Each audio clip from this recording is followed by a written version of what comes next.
Que Deus tenha misericórdia de todos nós agora. Hoje de manhã nós falamos a respeito do capítulo 15, do verso 1 até o verso 20, usando o tema o crime mais terrível da história. Agora nós vamos, capítulo 15 de Marcos, do verso 21 ao 32, nós vamos falar sobre o castigo mais cruel da história. E no domingo que vem, pela manhã, encerrando o capítulo 15, nós vamos falar sobre as horas mais sombrias da história. Então, abra sua Bíblia em Marcos 15, de 21 até 32. Marcos 15, de 21 a 32, assim está escrito: E obrigaram a Simão Cirineu, que passava vindo do campo, pai de Alexandre e de Rufo, a carregar-lhe a cruz. E levaram Jesus para o Gólgota, que quer dizer lugar da caveira. Deram-lhe a beber vinho com mirra. Ele, porém, não tomou. Então o crucificaram e repartiram entre si as vestes dele, lançando-lhe sorte para ver o que levaria cada um. Era a hora terceira quando o crucificaram, e por cima estava em epígrafe a sua acusação: o rei dos judeus. Com ele crucificaram 2 ladrões, um à sua direita e outro à sua esquerda. E cumpriu-se a escritura que diz: com malfeitores ele foi contado. Os que iam passando blasfemavam dele, meneando a cabeça, dizendo: tu que destróis o santuário e em 3 dias o reedificas, salva-te a ti mesmo, descendo da cruz. De igual modo os principais sacerdotes com os escribas, escarnecendo entre si, diziam: salvou os outros, salva-te a si mesmo, como não pode salvar-te? Desça agora da cruz o Cristo, o Rei de Israel, para que vejamos e creiamos também. Também os que com ele foram crucificados o insultavam. Bom, eu fiquei pensando, irmãos e irmãs, o que eu colocaria num texto tão conhecido? Como é que eu iria fazer uma introdução para falar sobre o castigo mais cruel da história? A crucificação não nasceu em Roma. Ela é originária da Assíria, 900 anos antes de Cristo. E era uma prática comum para o bandido da pior espécie, aqueles que eram os execráveis, os que tinham feito as coisas mais terríveis, ou os inimigos. Alexandre o Grande, ele usava muito a crucificação. Ele teve um período curto de reinado e domínio, mas ele era implacável. Teve uma cena da sua história em que ele colocou enfileirados, crucificando 2.000 pessoas. Roma tinha por costume e por hábito fazer a mesma coisa. A expectativa de quem era crucificado era morrer em 6 horas no mínimo, ou em 4 dias. Jesus morreu em 3 horas. É um castigo cruel. Se você prestou atenção no Salmo 22, lá existem detalhes do próprio Cristo falando ali através do salmista. E eu queria perguntar para qualquer um de vocês: se eu olhasse para a sua cara agora e dissesse seu verme, você ia pensar o quê? Você ia continuar ouvindo a mensagem? Você ia meter um processo em mim? Mas o próprio Jesus, ele relata: eu sou um verme, eu não sou nem homem. Olha a sensação do teu Salvador na cruz. no processo de crucificação para o qual ele foi voluntariamente. 2 tipos de castigos, fora a crucificação. Tem um quê de atrocidade, de maldade tão brutal.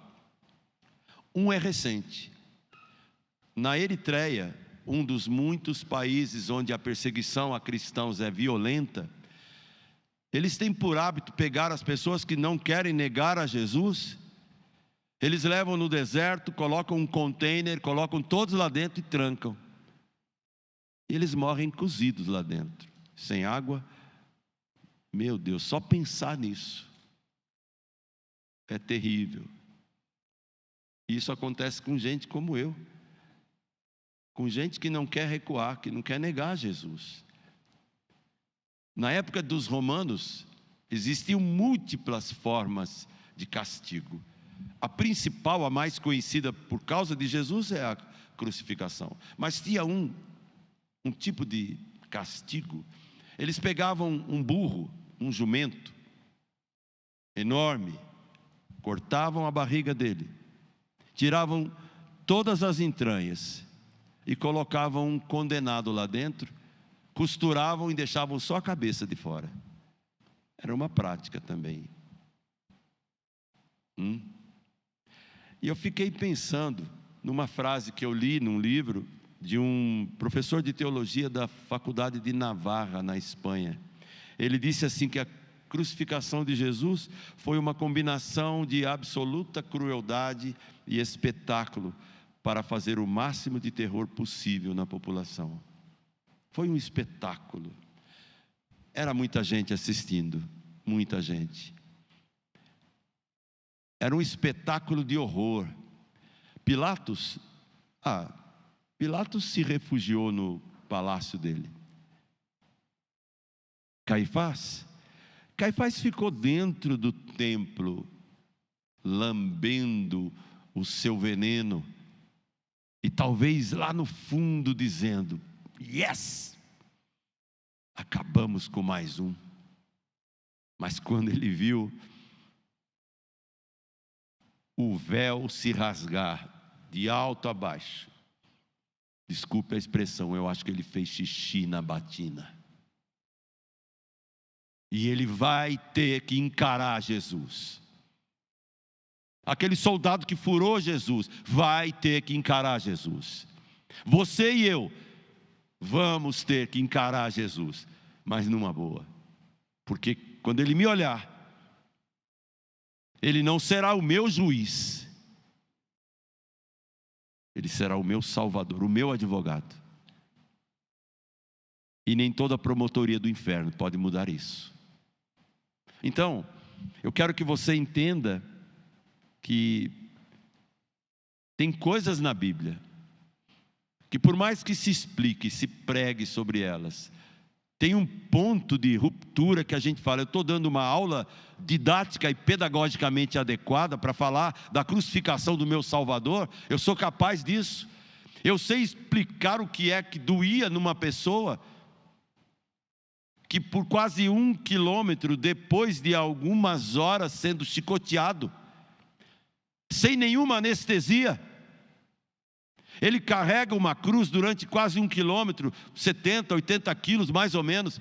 Em alguns momentos os romanos colocavam uma trava, em outros era a cruz conhecida mesmo. E não tinha sandálias nos pés, botina. Eles andavam naqueles terrenos cheios de pedregulhos pontiagudos, sangrava tudo. E a chibata comia durante 1 quilômetro, porque ninguém conseguia carregar nem 1/3 do caminho. Jesus foi obrigado a carregar o quilômetro todo. E não pensem que era nível do mar, planinho, um terreno, vielas. Vai lá em Roma ou vai lá na Itália e tenta chegar na parte antiga, por favor, e tenta caminhar segurando um cabo de vassoura, só isso, por 1 quilômetro, sol a pino. Tenta, por 3 horas. Tenta ficar amarrado em algum lugar, um balaústre lá, e fique ali.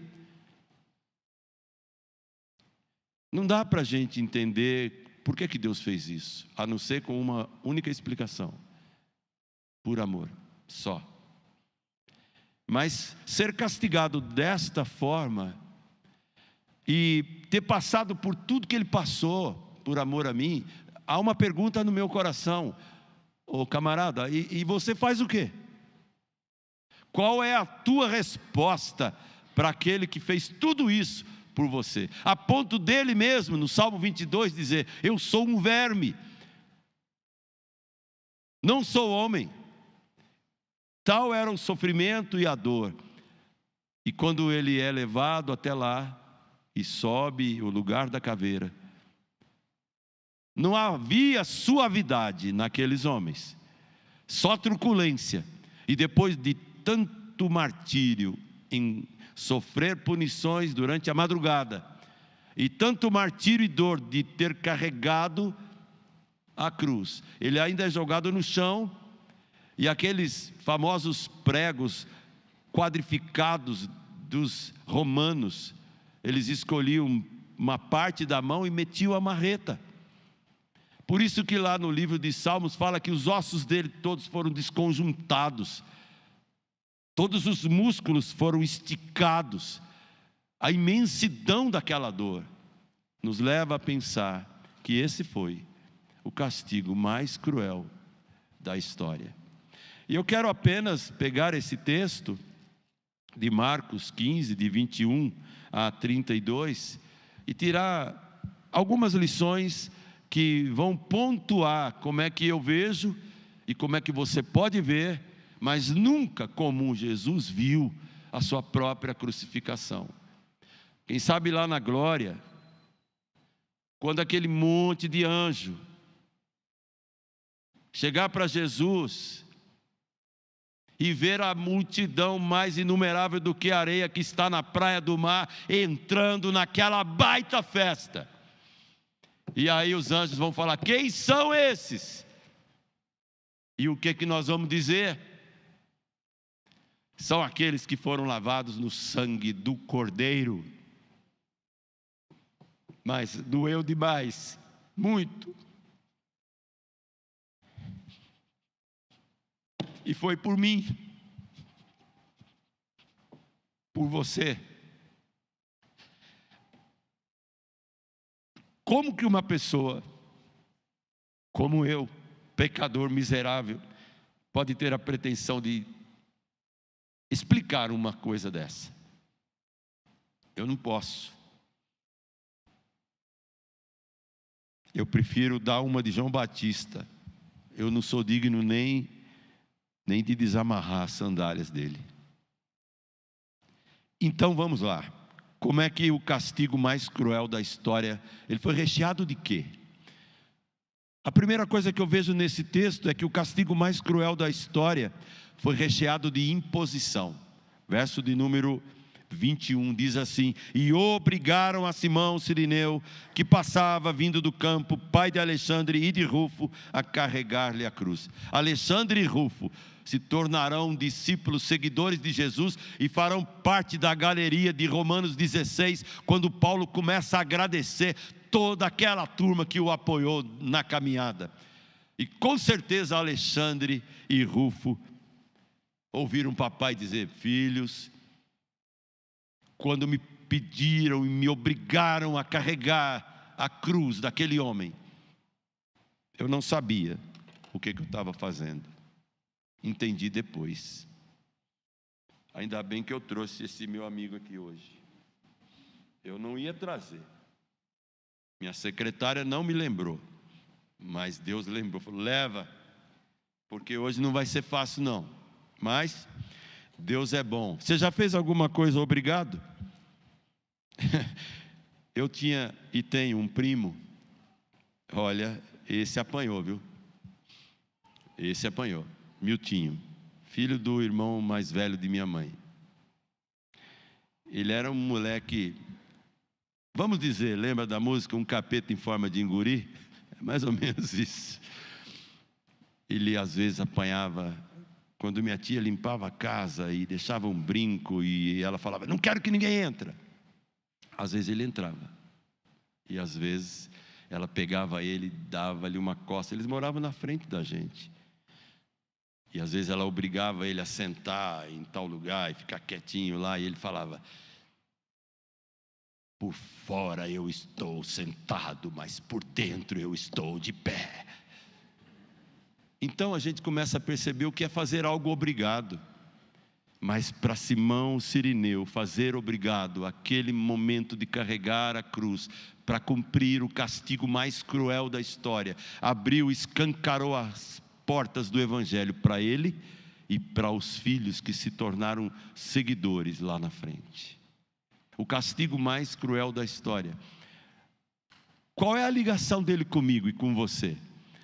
Me deu um branco na cabeça agora, eu não lembro. O que o castigo de Jesus tem a ver com você? Qual é o benefício imediato que o castigo dele traz para você e para mim?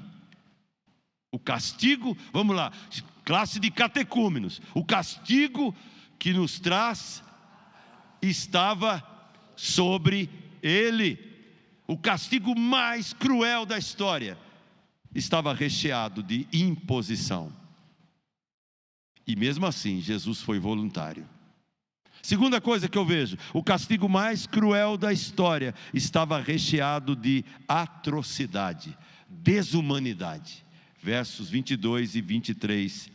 E levaram Jesus para o Gólgota, que quer dizer lugar da caveira, e deram-lhe a beber vinho com mirra, ele porém não tomou. Uma pessoa extenuada como ele, tinha sede.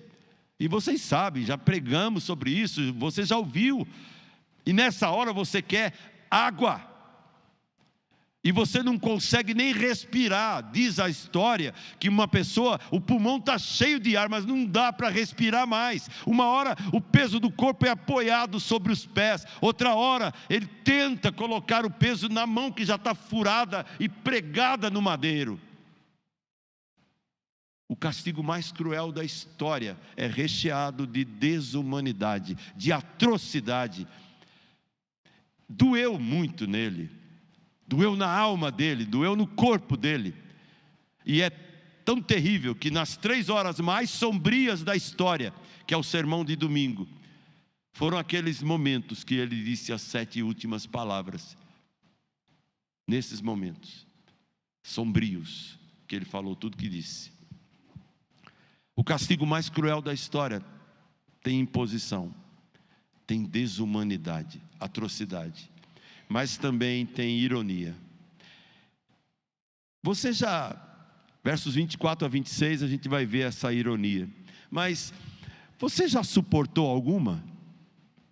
Você está numa pior, você está num problema insolúvel, e de repente vem um maldito do teu lado e fala, você não crê em Deus?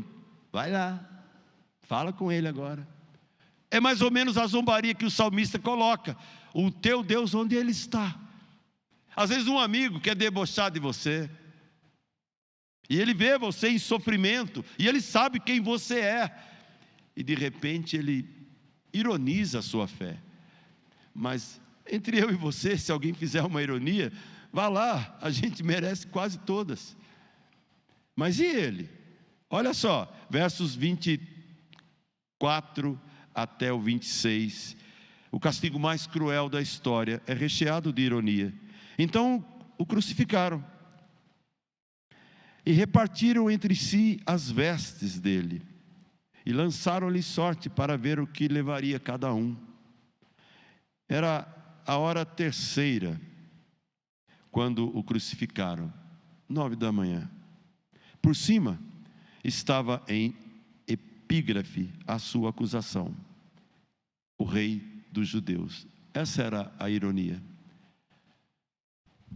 Acho que Caifás disse, coloca lá, o rei dos judeus. Em várias línguas estava escrito lá. Ele tinha dito que era.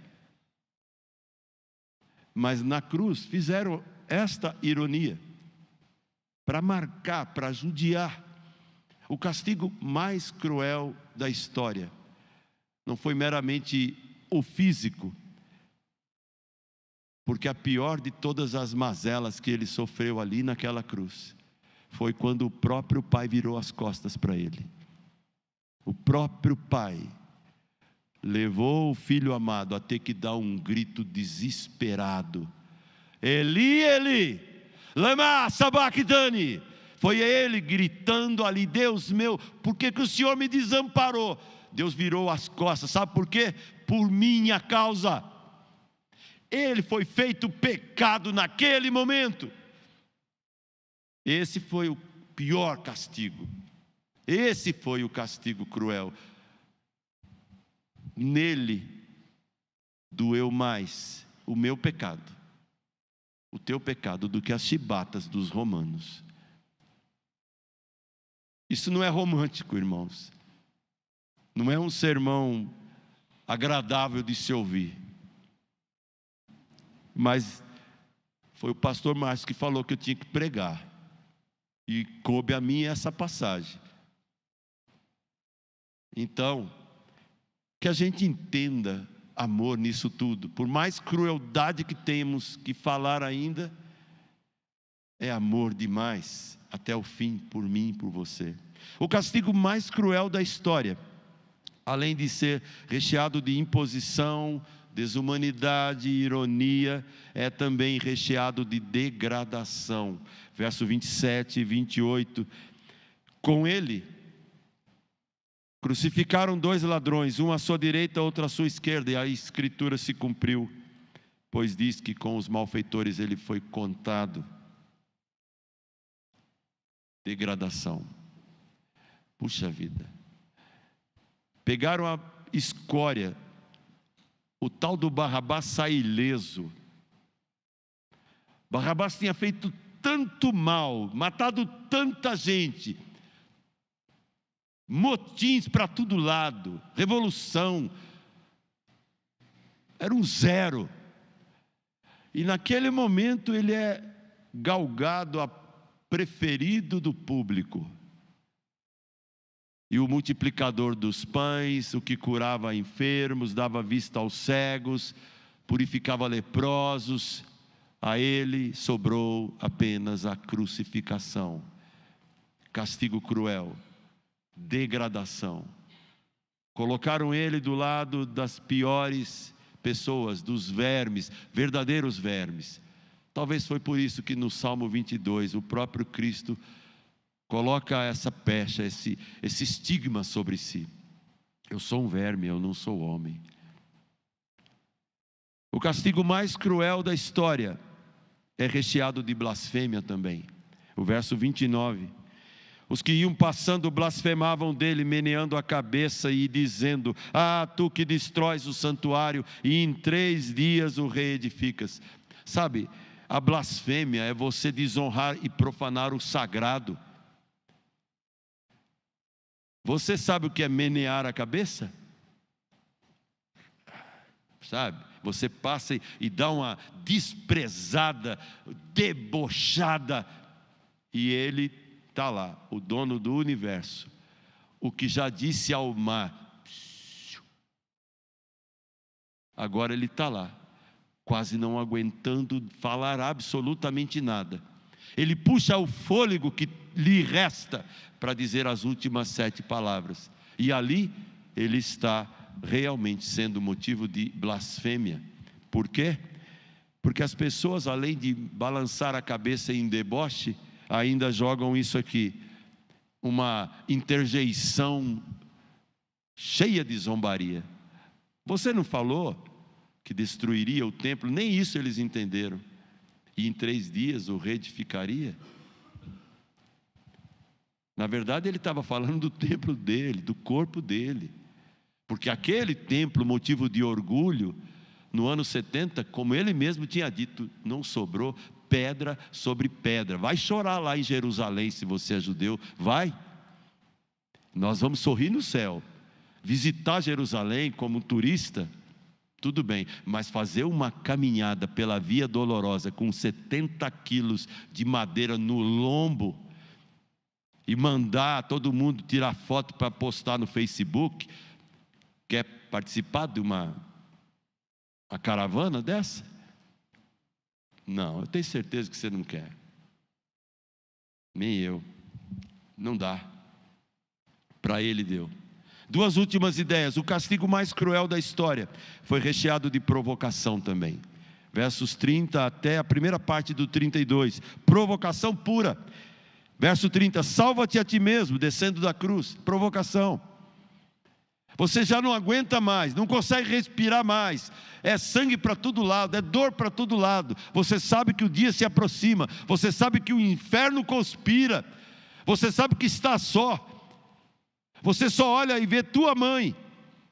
Você só vê um discípulo. E todo o resto trancado com medo dos judeus. E você só tem a dizer, mulher, ali não era mais o filho, mas era o Senhor de Maria. Teu filho é esse aí agora. João, essa é tua mãe, cuida dela. Mas o verso continua. A provocação no verso 31 vem de outra fonte. Os principais sacerdotes com os escribas escarnecendo entre si diziam, salvou os outros, a si mesmo não pode salvar-se. Vocês já imaginaram uma cena parecida? Vamos dizer, você está assim, irado, cheio, mas você tem que ir para a igreja, pregar, dar a ceia, você é presbítero, eu sou também, mas você não está legal. Nem um pouco, mas não admite, está ali firme, batendo no peito, eu dou conta. E de repente alguém que te conhece fala, você não está bem, e você explode na frente de todo mundo. Vocês já imaginaram se Jesus explodisse lá na cruz, e ele movesse 1 milímetro do seu dedo mindinho, para falar, legião, acaba com esses caras agora.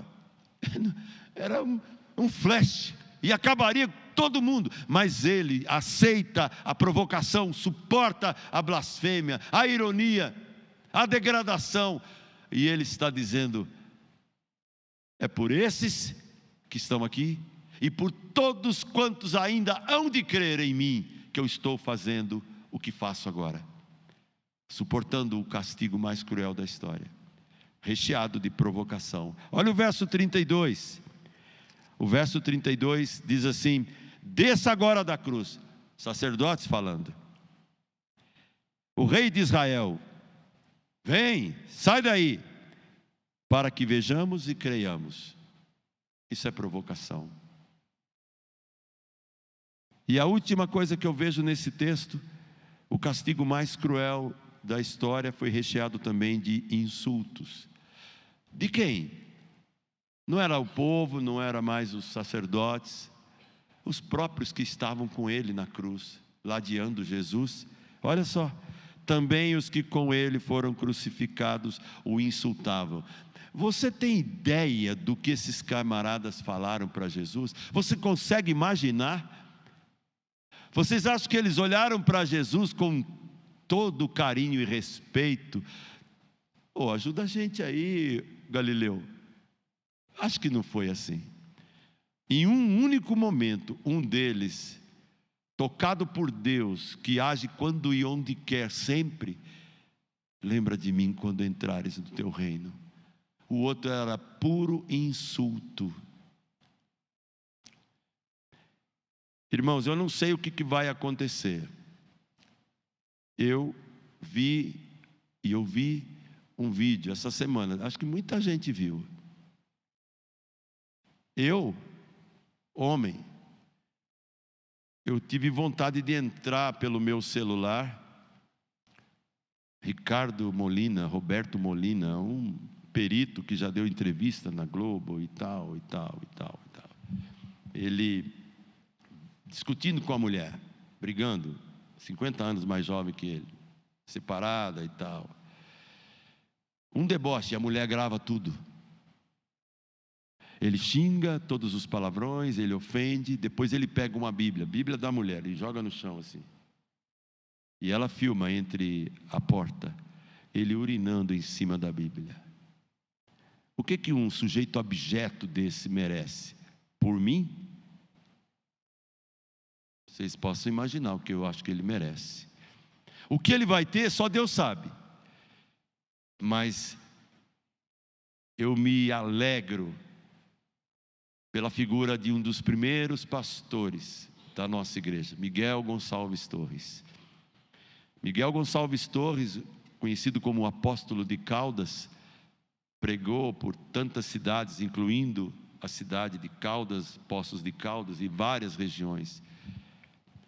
E na época um livro fazia furor na Europa, escrito por Ernest Renan, A Vida de Jesus, onde o autor debochava, fazia ironias, todo tipo de acusações, e por aí vai.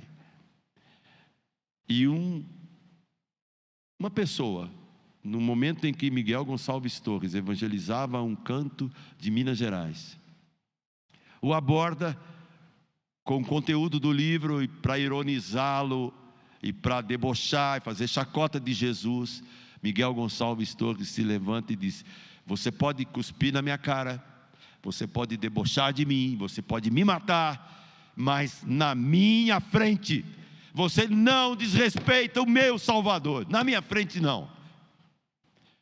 O dia que você passar por algo assim, e você enfiar a violinha na sacola, e tiver medo, que Deus mostre a você o impacto de uma palavra, que o próprio Jesus disse: quem se envergonhar de mim, das minhas palavras, eu também me envergonharei dele quando eu voltar. Aquele que passou pelo momento mais cruel, o sacrifício, a morte mais cruel da história, ele fez por te amar, e ele quer que você o abrace dedicadamente, para você dizer que nem João Batista, que ele cresça e que eu diminua, e que a glória sempre seja dele, e que se eu tiver que sofrer por ele, que eu me sinta a pessoa mais feliz desse mundo. Louvado seja o Senhor por tudo isso que é possível a gente ensinar ou pregar numa passagem contundente como essa. A nós que estamos aqui hoje, só tem uma coisa que nos falta, e o que nos falta é o que o coral vai cantar agora. Quando lá dos céus descendo, quando ele, o nosso rei, de lá dos céus, ele descer, quem completa a frase? Eu, você, por sua imensa graça, nós lá estaremos. E que festa não vai ser essa? Você está pronto para ela? Louvado seja o Senhor. Crueldade com ele, comigo bondade eterna. Deus seja louvado por isso.